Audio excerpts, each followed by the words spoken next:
मैं ये किताब पढ़ रहा था सिद्धेश्वर साहब की यू कैन विन, और इसके पेज नंबर 72 पे, अगर आपके पास किताब है तो आप देख लेंगे, बाकी नीचे लिखा हुआ आ रहा होगा, आपको दिख रहा होगा। मैं दावे के साथ कह सकता हूं कि यह किताब हमारे यशस्वी प्रधानमंत्री श्री नरेंद्र मोदी जी ने गारंटेड पढ़ी है। मैं दावे के साथ कह सकता हूं। आप कहेंगे यार आपको कैसे पता ये किताब उन्होंने पढ़ी है?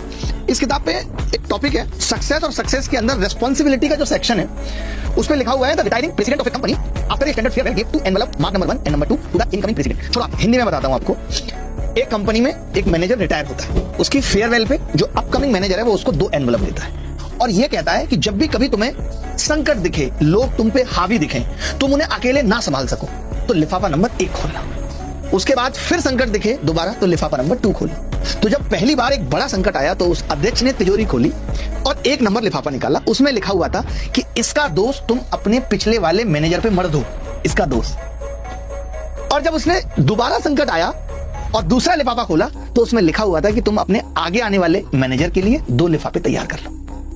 मैं एक बात बोलूं आपको, पता है जिम्मेदार लोग ना अपनी गलतियों को स्वीकार करते हैं और उनसे सीखते हैं, ना कि 12-13 साल तक एक ही गुणगान गाते रहते हैं, पिछले 70 सालों में ऐसा हुआ, पिछले 45 सालों में ऐसा हुआ, उसका दोष है। पता है गलतियों के साथ आप 3 तरीके से पेश आ सकते हैं। पहला है कि आप उन्हें नजरअंदाज कर दें, दूसरा है कि आप इनकार कर दें, माने ही ना कि आपकी गलती है, और तीसरा है कि उन्हें स्वीकार करें कि ये हमारी गलती है और हम इससे सीख रहे हैं और सीख के इनको इस तरीके से सुधारेंगे। लेकिन तीसरा वाला ना साहस मांगता है, इसमें रिस्क है लेकिन अंततः लाभ होगा। और हम आजकल कैसे हो गए हैं कि अपनी कमजोरियों का बस बचाव करते घूमते रहते हैं। हमारी पूरी जिंदगी अनजाने में उन्हीं कमजोरियों के इर्द गिर्द हो गई है जिन्हें हमें दूर करना चाहिए था। तो आप सरकारी नौकरी की तैयारी कर रहे हैं ना, तो मैं आपसे भी यही चीज कहना चाहता हूं कि अपनी कमजोरियों से सीखिए। आप इस साल फेल हुए, क्यों फेल हुए, इससे सीखिए, ना कि दूसरों पे इसका दोष मढ़िए कि घर वालों ने उतना सपोर्ट नहीं किया, टीचर ने अच्छे से नहीं पढ़ाया। आपने टीचर का चुनाव किया था, आपने लाइब्रेरी का चुनाव किया था, आपने दोस्तों का चुनाव किया था, और अभी भी इतनी सारी नौकरियां अपकमिंग है, तो बहानेबाजी छोड़ के पढ़ना शुरू करिए।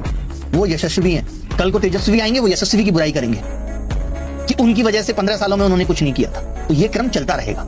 आपको अगर अपनी जिंदगी को बेहतर बनाना है तो अभी से काम करना शुरू करिए और अपनी गलतियों, अपनी कमजोरियों की जिम्मेदारी भी खुद लीजिए।